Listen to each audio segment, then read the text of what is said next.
Soon Sim Reap Thanh bị Sim Reap mất sập ấy đấy sập bạc con đấy đó cái này cái lợt đôi chip núng hai bênจะได้ลาง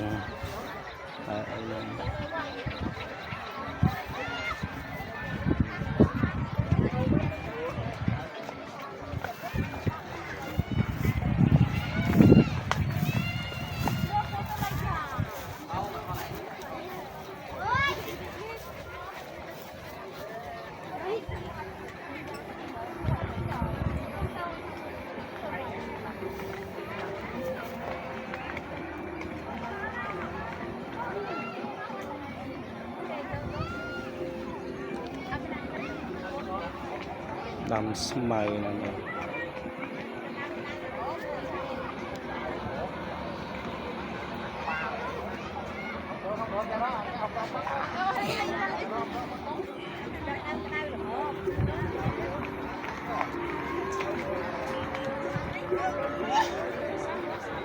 đây và hai chị bé hẳn đó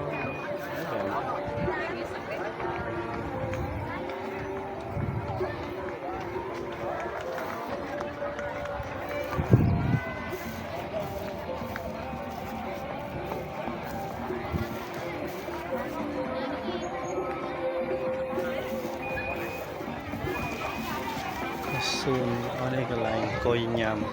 cái miền hàng lụa mạt nó lơ nè mạt kế nhiều coi nhầm chẳng máu sportមនុស្សចាស់7រៀល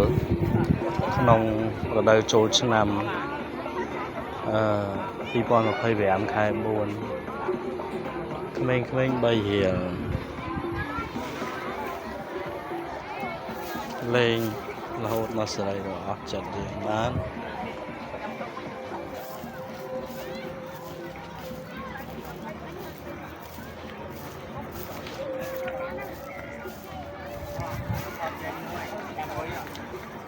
Hãy subscribe cho kênh Ghiền Mì Gõ để không bỏ lỡ